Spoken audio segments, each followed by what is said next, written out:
move this down here. What I do is, when you intubate the patient, right after you intubate it, instead of putting it in lateral recumbency and start cleaning immediately, I recommend to do this instead. Right after you intubate them, you put something under the chin. It could be a foam mattress like this from Vet Supreme, or it can be a towel, whatever, to make the palate horizontal. So you want the palate to be horizontal with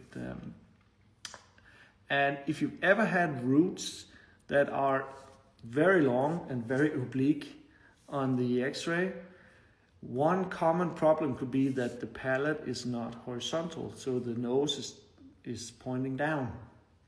That could be an issue, so make sure it's horizontal.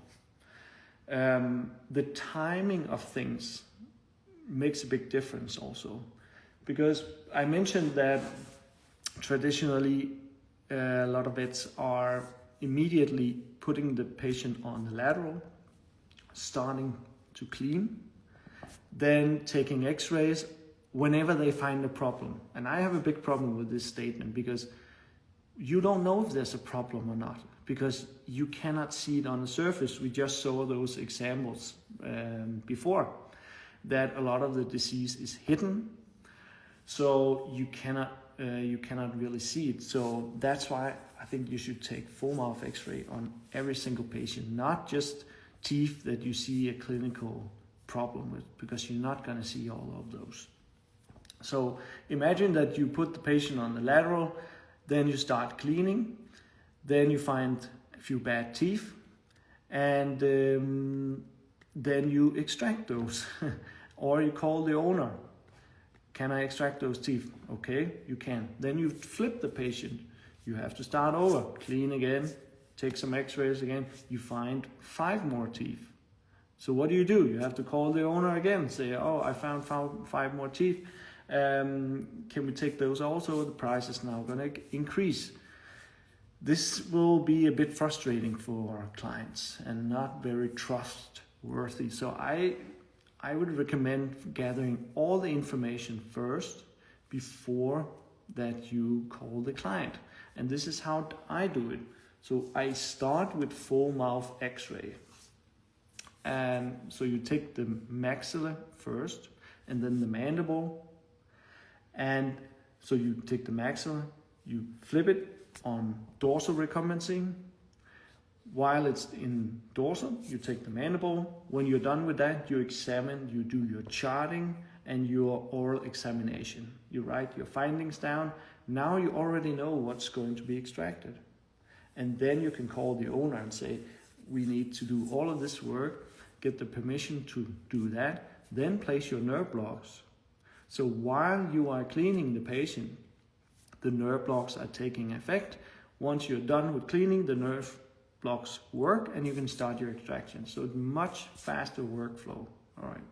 But how do you actually take these X-rays in 10 minutes? Let me show you some examples. And by the way, I'm doing a huge discount right now on my X-ray course that includes also interpreting X-rays, how to take the X-rays in less than 10 minutes and how to interpret what you find. So those big things. So this positioning you see on the screen right here is for the caudal molars, so the maxillary molars. And what you see, let me go to the next picture, is that positioning right here. So you take your tube head. Some of these tube heads have angulation measurements, so you can see the angle on there. And that's why I like to place the dogs in ventral and sternal, because if you place them lateral, these angles are going to be messed up a little bit. This is how I do it. I learned it from Brett Beckman, and I've been doing it ever since. It's awesome. It goes very quick. So you take the tube head and you angle it a little caudal rostrally, so shooting forward a little bit. And you angle it quite high, you can see about 60 degrees.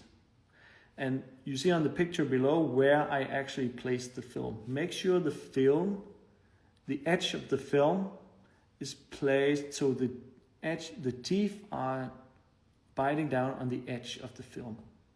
Okay, that's, if the film is sticking out of the mouth, you may not get the root tips on the film. So make sure it's pushed in so the teeth are on the edge of that film. The larger the plate, the easier this is going to be. So with this picture, you get a very good view of 109 and 1010. 108 is going to be oblique, but you'll still have an understanding of what 108 looks like. But if you want the true bone height, you want to use the next positioning, which is what you do for premolars. And let me go ahead to that next positioning. And that is going to be this one. Now you lower the X-ray beam to 45 degrees. And this is from horizontal, 45 degrees. And you place the film like so. Make sure the teeth are on the edge of the film, outer edge. Push the film into the mouth. So what can go wrong here? Well, if the roots are too long, it means the sun is too low.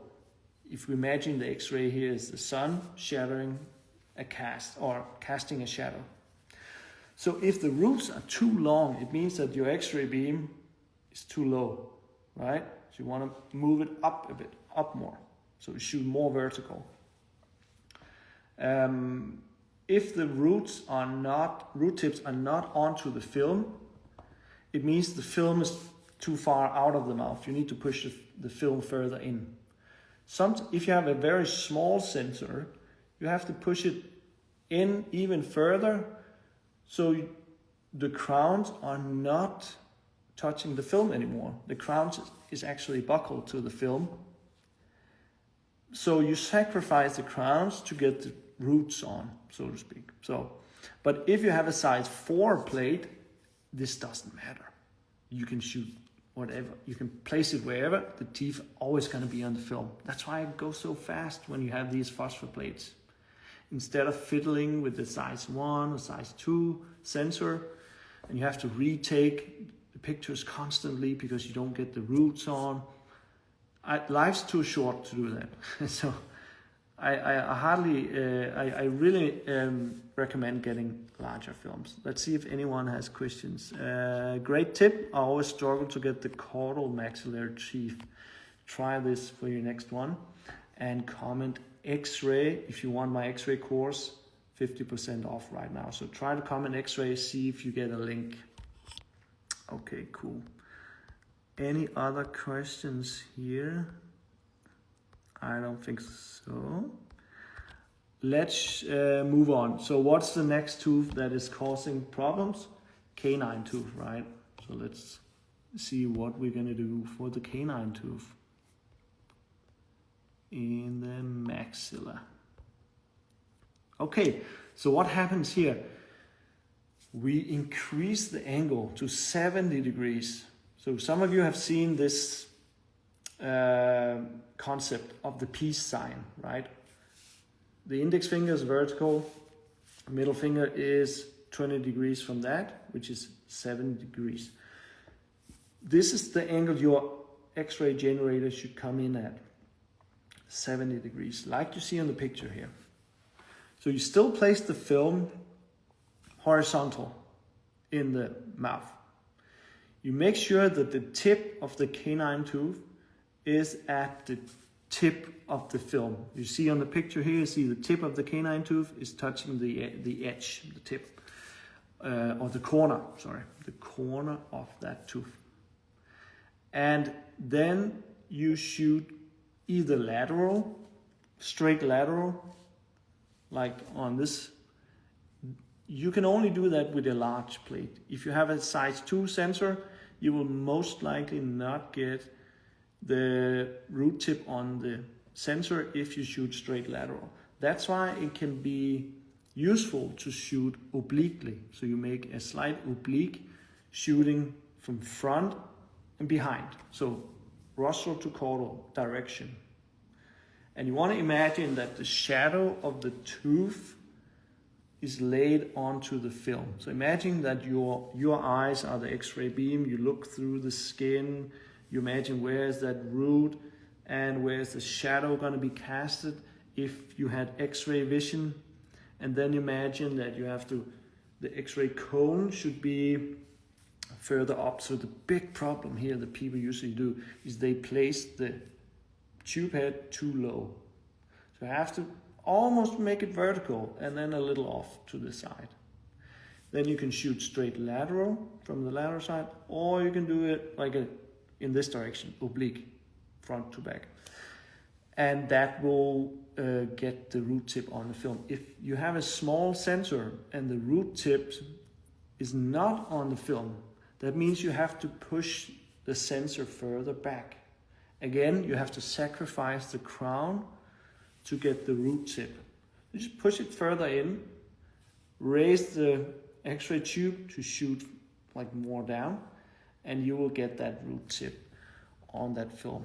So if this is valuable, just click the heart buttons, or so we can get some more people on here. This will attract other people if you like, if you make some hearts here. Okay, there was this question again. So he said, basically I mean to say, if there's a chronic abscess in the maxilla, can we see if that abscess is associated with the canine tooth? Yes. We had a case of this, and we removed the canine tooth, and that's why the abscess was gone. So yes, you can see radiolucent areas in many cases around the root tips of the carnassials, if those are the reason for the abscess. Absolutely, you can see that in many cases. X-rays are going to underestimate bone loss compared to CT. So cone beam CT is always superior in that way. So if you're in doubt and you have an option to do a CT, then do that, because now you get the true answer if there's an abscess or not, or granuloma or cyst. Okay, let's move on to the mandible, because what we're going to do now is we're going to turn the patient, and I'll show you a picture here what it looks like. So now you've turned the patient. Let me move over here. So it's on its back, right? And what you do is you take your film, you slide it in so it's vertical positioned. It doesn't matter if you have a sensor or a film, just push it as far back as you can. And you can often, if you have a large plate, you can often feel the sensor or the film here between the mandibles sticking out. This is how far you have to push it in. Keep it in with some gauze to keep it in place so it's not popping out again. This is how you get 3010, 3011 onto the film. If it's still not on the film, you may want to adjust the angle a little bit of the X-ray generator so it shoots caudal to rostral. Now you see, now it's shooting straight lateral onto that film. But if you turn it so it's shooting caudal to rostral direction, now you may get the teeth onto the film. So this is how you do it. And I'm going to end in a little bit. So just if you have any questions, to put them down in the chat here. All right, let me go to another position. And okay, canine tooth. Let's take the canine tooth, because that's often causing some problems too. Okay, so let me move my head over here. So you see film positioning, same as the maxilla. The tooth crown should touch the corner of the film. Unless you have a small film, then you have to push the film further in So the corner of the film is on the lingual side of that crown, right? Makes sense? And you still have to maintain that 70-degree angle. And if you shoot slightly from the side, go up high enough, so you shoot 70 degrees down, you will get an image looking like this X-ray. But again, if your sensor is small, it takes longer time, you should consider buying a bigger sensor or getting a phosphor plate system, because this will really speed up things a lot. All right. So let's end with that. And what I've been doing right now is I'm decided to offer my full X-ray interpretation course half price for a limited time. So if you want that, then just comment X-ray below, and you can learn how to take full mouth X-ray in 10 minutes. This is not a problem at all. It's all about the system that you're using. Because if you're shooting random scattered X-rays throughout the procedure, it's not gonna work. But if you have a systematized approach, you do it in the same way every time, it becomes natural, like riding a bicycle. You don't even have to think about where you place the film and the sensor anymore, because once you've learned the system and done it repeatedly, then it will become second nature, and you can imagine finishing a full mouth X-ray in just 10 minutes, right? This is a lovely feeling, because you can move on with the treatment and you have more time to extract and so on. So if you want to learn how to do that in 10 minutes in both dogs and cats, then just comment X-ray and I'll send you the link to that offer that I have right now. And the way you learn it is through videos you can watch on your own time. There are pictures just like this one. And there's even some 3D models that show the position of the tube head, the position of the film, the position of the patient, and you can rotate this 3D model on your phone or on your computer. So if a 2D image or video hasn't been quite enough, then use the 3D model. And then you can just rotate and see everything very clearly, exactly where to place it. So if you want this, it's gonna be offered just for a limited time, half price this course right now. Just comment X-ray, I'll send you that link. Let me just check here if there's any final questions. If you want to ask something, I may do a few more of these live sessions about X-ray. So let me know if there's something you'd like me to cover about X-ray, and I can bring more pictures for the next live session. So no questions here. No. All right, I'll finish this, and I'll go ahead and I will see you in the next one. All right. Bye-bye.